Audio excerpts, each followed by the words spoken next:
chasing me so long? Welcome to the Tempest universe. And Manny, today's special, probing with fried rice. China. Headline edition, July 8, 1947. The Army Air Forces has announced that a flying disc has been found and is now in the possession of the Army. It's China to me, China. Army officers say the missile, found sometime last week, has been inspected at Roswell, New Mexico, and sent to Wright Field, Ohio, for further inspection. I occasionally think how quickly our differences worldwide would vanish if we were facing an alien threat from outside. China. This isn't a Tempest universe, man. Hold on to your ass. You're in for a hell of a ride.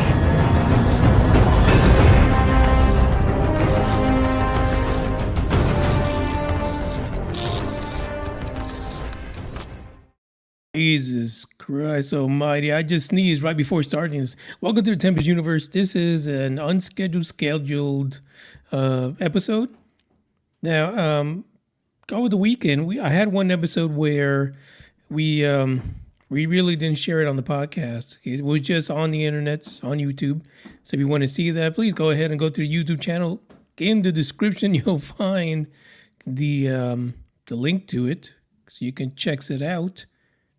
Apart from that, what I did announce during that particular episode was that essentially we're going back to a period in the podcast history, UFO Bus Radio, where I would only do little news updates, little news stories, individual stories that would happen, 2 times a week. Only because right now, life is busy. It's hard to keep the frequency of the podcast going.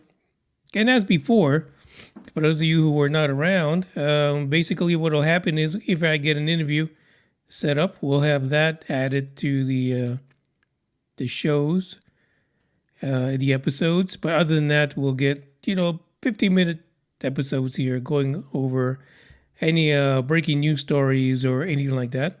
Even sharing what I like to call the legacy UFO incidents and maybe reviewing some of those. In the meantime, I got some stuff right now that we can go over as part of this particular episode. One of them was the fact that I recently watched. By the way, if you're listening on the podcast, this is on YouTube, so please come join us. I recently watched the Weaponized video, I don't know, vodcast, or whatever you call it, that has to do with basically Jeremy Corbell and George Knapp sitting there talking about things in the UFO world, ufology world. But of course, the one thing about Jeremy Corbell, I understand his enthusiasm for the subject, but sometimes he's just a little too much. He really is. He's just like, how do you contain someone like Jeremy Corbell? And I guess we found the answer. It's George Knapp. These are basically the odd couple. George is all calm, cool, and collected, and he's got that experience in reporting things like this over his career. And then you got on the other side, you got Corbell, who is like, basically, that's the best way for me to explain it. But they are the odd couple. They literally are yin and yang when it comes to Weaponized. I watched episode 3, and episode 3 introduces everyone to Jay Stratton. According to them and according to Jay, he is the only person that was through all of the latest programs dealing with UFOs that the government had, like OSAP, ATIP, the UFO Task Force. He's the man. And there's a point in here where you realize it is very possible that Jay Stratton one day might break. he might let go of some secrets. We hope so. We hope that somehow Jay steps away enough from whatever is holding him in government to keep the secrets of things he's seen, all the knowledge he has, that one day he'll be able to break his silence. Now, the NDAA, the National Defense Authorization Act for this year, which was signed not too long ago, kind of has this this thing where you can come in and spill your guts. Now, would he do it? I don't know. He's working for that company now. It's a private company called Radiance. And the way to describe Radiance is a company that does that reverse engineering. But why would you have reverse engineering if you're not dealing with UFOs? That's, significant and problematic question, I think.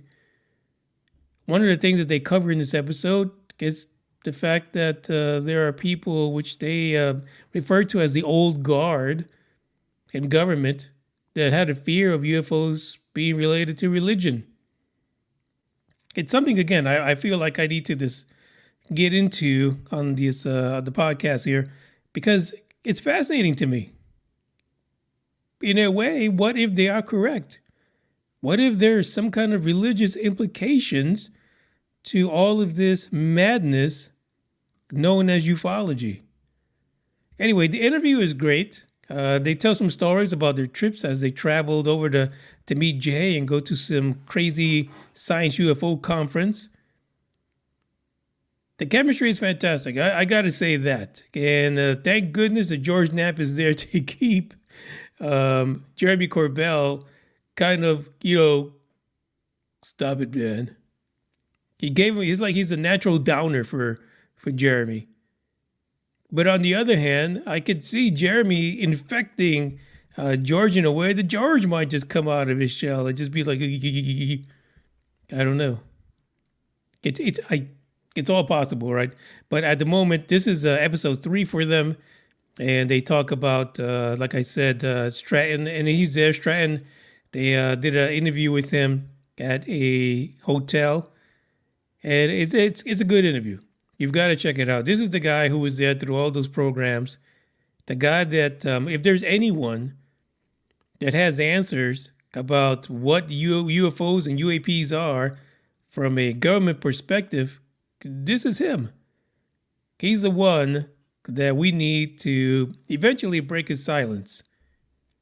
Hopefully there's enough protections afforded to him to where he can do that comfortably and not feel that there's going to be any kind of reprisal against him, because he's got the info we need. Aside from that, I don't particularly like the title Weaponized, because we're on episode 3. I don't feel weaponized. I do feel like eventually these two are going to hit us with some information that we're not ready for, or that we've been waiting for so long that once we hear it, we're like, fuck. This shit's real. Eventually, right? Hopefully it's a long-lasting series and we get to really dive into what these guys know. Because, sadly enough, I think between the two of these guys, meaning Corbell and Knapp, they probably know a shitload of things that we don't know. And even these guys need to weaponize themselves in order to give us the information, or at least a morsel or two, of what they really know. Because I guarantee they know way more than what they've released to the public. And I know George Knapp is protecting his sources, and I'm sure that Corbell has people who has told him things that he has in one way or another promised not to disclose. But even George Knapp says that this is the greatest story, the greatest thing, the greatest discovery, the greatest everything for humanity to finally address and define. But it's hard for you to have that kind of language and then be holding some of the information yourself. So hopefully they'll both come clean about this, can give us some good stories and data and content and information about what's really going on as far as what they know. I'll be back in a minute and 37 seconds for a little bit of news about SpaceX. Check this out.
You know, guys, I've been dying for this story to finally come to fruition. And finally, we have it. SpaceX has conducted a static test of the Super Heavy booster, all on the road to finally have our low orbit launch. The craziest thing ever. I mean, literally, they didn't put it on my schedule, so I freaking missed it altogether. I didn't see this at all. Well, until I went to the SpaceX YouTube channel and saw the static fire. But, you know, I kind of like sitting there just waiting for that moment to happen so that I could see this live. But if you look to the description right now, you'll be able to see the video that they recorded of the 33 engine static fire. 33 Raptor engines, and only 31 actually worked. Now, you know, they've gone through some shit when it comes to the actual Super Heavy booster and being able to do their activities down in Boca Chica, right? The FAA, and then you have people down there protesting about the wildlife down there and how the engines are going to destroy that. They're too fucking noisy. But damn sure, I wish some of these people were down there when this happened, because even 31 out of 33 Raptor engines should have scared the shit out of fucking birds and fish for miles around. Now, this actual blast was only a few seconds, not very much, but of course there was the issue that not all the engines actually, behaved as they should have. Now, according to SpaceX, that's okay. We'll take it. 31 out of 33 is great. Think about this. The damn things, it only has to go to low orbit and back down. I don't think you need 31 engines for that. I don't think you need 33. Because basically we're, all they're going to do is launch this thing and then dump it into the ocean. And that's all she wrote. That is what the next test is supposed to be, is a low orbit launch for from Boca Chica for the totally stacked Starship. And then that's it. Then you are on the road to Mars for the Starship. Well, we're stopping at the moon first, to be honest. So a little bit overzealous for me there. But let's see what happens. Yeah, I mean, I'm ready for this. It is supposed to be scheduled for the month of March. So we are a little bit over a month away. And you know how it worked with SpaceX, so stop screwing around. They'll tell us, hey, it's gonna be launched on March 5th. It'll be fucking April, and the damn thing still hasn't taken off. So don't get all excited about it. Don't get your big girl panties up, all wadded up in a bunch. We still have to wait and see when we really get the real green light and the weather's good. There isn't a bunch of turtles at the beach, and the people of Boca Chica can actually evacuate. I feel in taking the history of this situation down in Boca Chica for SpaceX, I feel like after the low orbit launch, we're going to have a whole new set of bullshit going on, a whole new set of problems for SpaceX, because people are not going to be happy about it. They're not going to be happy about this damn launch. It's going to be problems because that's what's been happening. So, prepare for that. So even though we'll get a successful low orbit launch, I'm pretty sure that SpaceX is going to have quite a lot of nonsense to contend with afterwards. But I just want it to be a good launch, man. I just want to see if this thing finding. I don't care if they're dumping it. Who cares? Let's pollute the waters. Like, no one cares about that. I'm more concerned about that. The fact that they're going to dump it in the water after they, shoot it up. Like, if the damn birds have to wear fucking hearing aids, who cares in Boca Chica? I mean, we're worried about being able to drink water later on and fishing. But nobody cares about that. They're just worried about the whole, the estuary in Boca Chica. No fucks are given. Anyway, we'll see what happens. So look forward to more news. Now, Elon Musk has already signed off that this is a go, regardless of 31 or 33 engines firing only. He says this is pretty much still a go for March. We'll see. I feel like we'll be talking about this in May, and they still haven't launched. But that's just me. Basing this on history, because you guys already know that. This is the end of the episode. The links for everything are in the description. The links for the Weaponized show on YouTube, check that out. Highly recommend it. I'm going to keep watching it. You guys probably should as well. I do have an interview lined up for us in the next couple of weeks, so we'll see what happens, how soon I can get it scheduled. And then we also have some more continuing reports. Look for the SpaceX video and the article related to the actual launch, what they call a static test of the 33 Raptor engines on the Super Heavy. So you could take a look at that because it's still amazing to me. It really is. But it's still weird also that we're all worked up about sending a rocket to Mars and to the moon, but yet we're talking about people getting probed on this planet and UFOs coming in and doing whatever the fuck they want in our airspace. I don't know. I feel like it's this whole thing is a fucking contradiction from beginning to end. That's the end of this episode. I thank you guys for watching on YouTube and for those of you guys listening on the podcast. But if you really want the full gamut of it all, please join the YouTube channel. Subscribe, get notifications and all that good stuff. Ciao. I don't give a damn, I don't really care about you and your problems, I don't give a damn. You talk way too much, I have heard enough about you and your problems, I don't give a damn. I don't give a damn, damn, damn. I don't give a damn, damn, damn.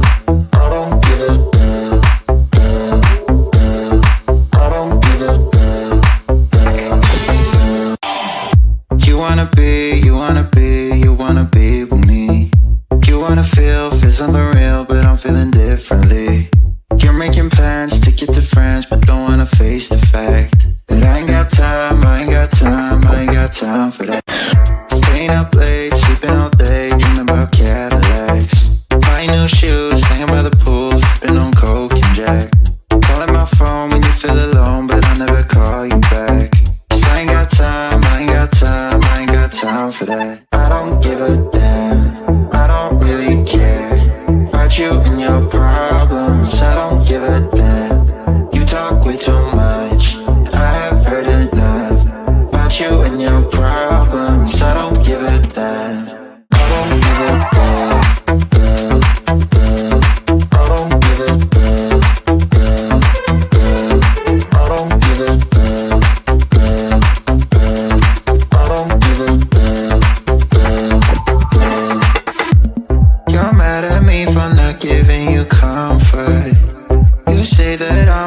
so much and now you